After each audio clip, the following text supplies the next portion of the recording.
Welcome to this Zentangle Quickie. My name is Heather Hartwick Gladden. I'm a Certified Zentangle Teacher. And today we're going to take a look at the Tangle Divine, which is by CZT Debbie Perdue. This is a nice, I put it in the naturey, flowery type category. This one starts off with an orb on the four corners. Now, I'm going to assume that you could probably do this. Well, maybe we'll talk about that after we finish. I'm thinking you could probably do this like in a line. Doesn't have to be four corners like this. It creates a nice frame, which is really neat. All right. Then, once you have your orbs in the four corners, then we're going to do a series of curved lines around, steep curved lines, we'll call that, around each orb.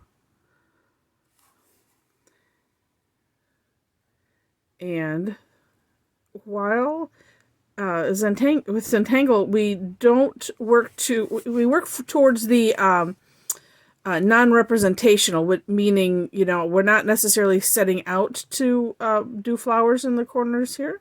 But they sure look like flowers, don't they? Well, I like it because, we can do tangles and do strokes in specific ways that then might look like something, but we're not setting out to here's how you draw a flower. So that's my distinction, and I'm sticking to it. All right, so then we're going to, from flower to flower, we're going to create a curved line. And let's see. We'll see how well I do.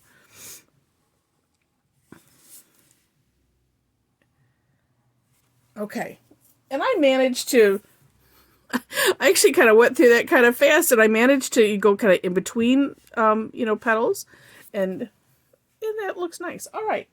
Then the next step. This is one, I discovered this early on after my mom shared with me Zentangle. And one that I found on my own. And I remember doing it, not liking how it looked, and then going back later and like, whoa, that looks really neat.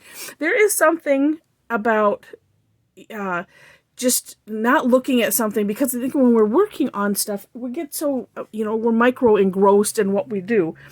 And sometimes it's a good idea to just, if it's in a sketchbook, close the book, turn the tile over, walk away, and then come back with a fresh set of eyes sometime later, and it's amazing what we see. All right, so the next step is we're going to, let's see, so I'm going to look at this curve. So what I'm going to do is I'm going to add a curved line to this, a couple curved lines actually. And as I'm doing it, I'm thinking, how do I want to do this exactly? All right, so I'm coming off of this curve like this.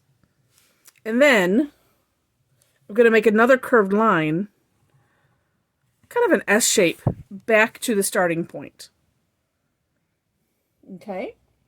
Now, I'm going to do that again on the flip side. So what I'm doing is I'm kind of following this curve. And actually, I think I'm going to turn it this way. Sometimes it's a good idea not only to, turn the tile so that way your hand is comfortable, in whatever stroke that you're doing, but, and then also to see what you're doing. So if you've watched any of my other videos, when we do the aura, which is essentially outlining, and I explain all this because in case this is the first, your first experience with Zentangle and the first video of mine that you're watching. So for those that have watched before, I apologize for explaining all the time, but I'm going to explain all the time because I want to make sure that everyone knows exactly what I'm talking about. All right. But in this case, because I looked at the curve, I'm like, oh, let me just swing that curve up here. Okay. So I'm going to I'm flipping the tile so that way I'm kind of looking at it in the same perspective instead of looking at it opposite, because sometimes looking at things opposite just hurts your brains. All right. So this was easier a little bit with this, where this scooped down a little bit, because I was like, whoops, I can just come up from there. But this is okay. And this is just one of those, we just make it with, make do with however the your curvy line turned out. All right, so this one I'm going to go up, and I'm just going to continue this up here.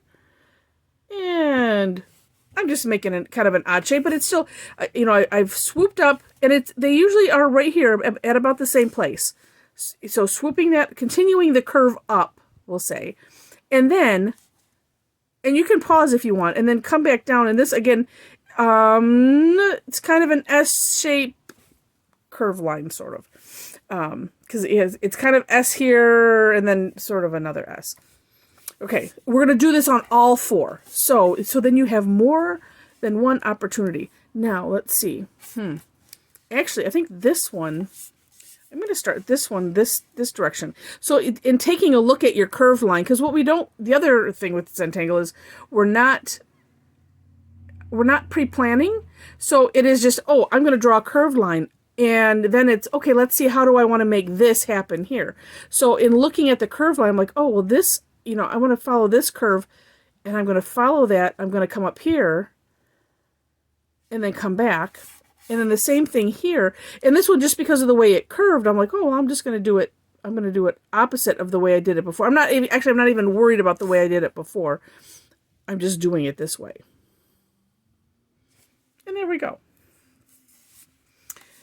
And then this one, because, you know, and it's one of those where as I was doing it, I'm thinking, oh, well, how do I want to do these curves? And I apologize. I keep turning my tile, because I'm in my mind, I'm figuring out, well, which way do I want to do this? And then, so that's why I'm flipping my tile all over the place, and I'm doing it while I'm doing this, and I'm thinking, oh, this has to make me look like a nut, but whatever. That's all right. Okay. And I kind of like the idea, because so we're here, you know, here's our curve line, and then as it goes up, we just kind of add a little scoop, and then that's that. And like I said, and I'm just, you know, this is so, well, no, we'll just pretend that I like to watch a lot of old movies, so it's not dating me.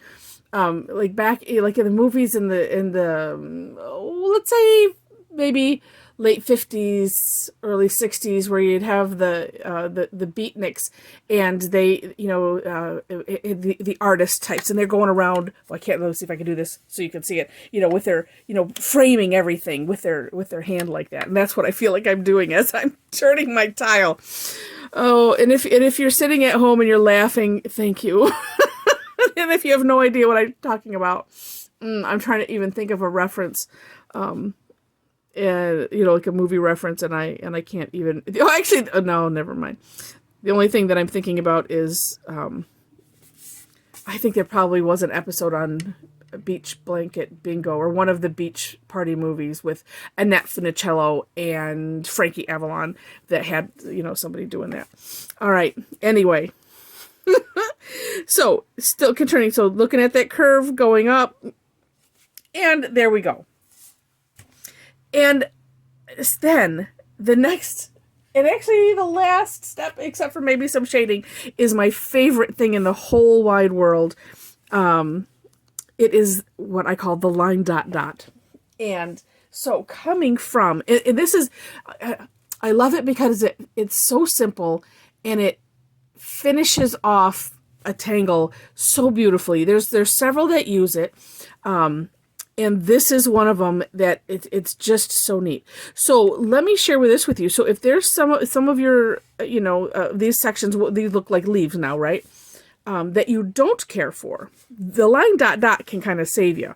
So what I'm going to do is you kind of decide, well, which direction do I want this, you know, my line dot dot to go? And then we can kind of accentuate or even create some extra shaping and character with the line dot dot.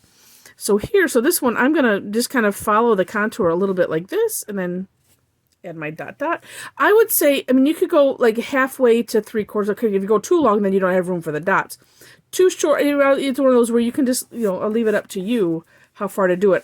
This one was a little bit too far in my book, but that's okay. They are how they end up, and they are amazing. So again, I just kind of follow the shape a bit and continue. Oh, now that looks like a bird. That's funny. Oops. And then I I'm positioning the tile so that way I'm looking at it this way. I almost did that one upside down, and I knew I wasn't going to care for the outcome. Because some of them are kind of going up, and then these ones are going down. And so what's funny is, like, some of these shapes, I'm like, I don't like the way that looked. But I know once I put that line dot dot in there that it's just going to be amazing. Like I said, so like this one, I really did a scoop there, where this, I just kind of arched it. But it's just, like I said, it just adds this really neat touch of something extra that just, I don't know, it just makes it. So, yeah, so there we have it. Now, I'm trying to remember from when I'm not looking at the original step out. I'm looking at the step out that I created a while ago. You can leave this just like this. That, you know, that of course is something fun that you could do. Another thing, you know, simply, and of course this is lovely with, you know, to add color to, but you can just do the simple thing of adding some graphite. And you could do it, I'm going to start out just at this one end. Sometimes I like to do my shading in steps just to see how it looks, and then see if I want to add anything. So I'm just putting it at the beginning end here. And I'm going to bring it out a little bit. Actually, I'm thinking, ooh, I'm going to do this on another tile. Or heck, maybe I'll even continue this one. I don't know. But there's, I don't know if some are calling it like a shadow box technique. I'm not sure. There's a shading technique where you can kind of create where it looks like, you know, you did this, you cut it out, and you glued it on top of, you know, something else, you know, with some, say, you know, foam in between, so it looks like it's raised up. But it's all by shading. And the kind of secret is to make sure to, you know, to be really dark. And it also seems to help when you have things like this coming out, you know, kind of jotting out. So just really, really dark outline. And that it just is really neat. So you could leave, so that's another way that you could do this. You could also put graphite around the whole outside if you wanted to. Now this one, I think I'm just going to add a little bit on the tips here.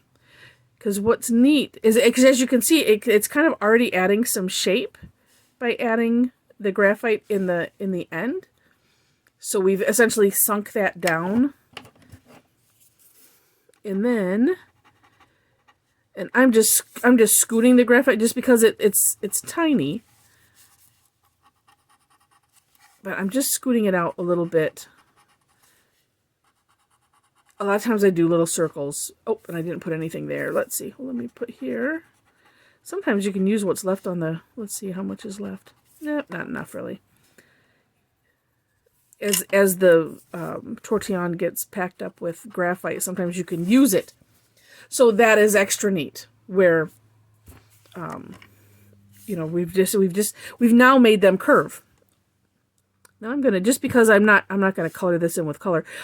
This one I did do some time ago, and I did the curved lines in with a green fine liner, and it looked really, really neat. And then shaded with like a green, I don't remember if it was at the time, you know, either colored pencil or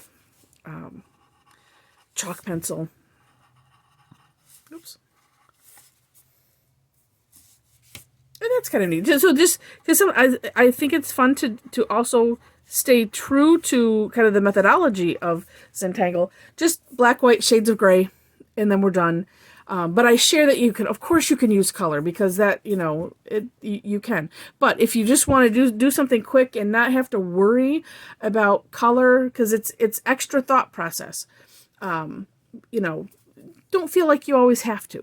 Be okay with, hey, I can just do this in black, whites, and shades of gray, because that is how Zentangle was designed. So with that, I hope you enjoyed it. It's a really fun tangle, and then to do something, you know, in the middle is, you know, is just really, really cool. So with that, if you like the video, which I hope you did, thumbs up are greatly appreciated. And if you like the video enough that you want to be notified when I post other ones, then you can hit that subscribe button and maybe the bell if you want to. The bell, I think, sends you maybe a notification on your email. I'm not positive about that, but I think it does.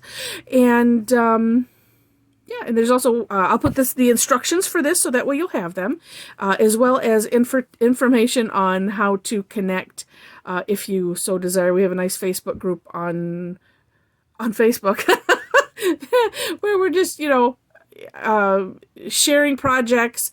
It usually is, started with people that were, coming to the classes that I've been doing online, so that information is there on my website as well. But we have a nice community built up, and just, sharing things that we're doing, and enjoying the love of Zentangle, and sharing that with each other. So with that, I wish you happy tangling.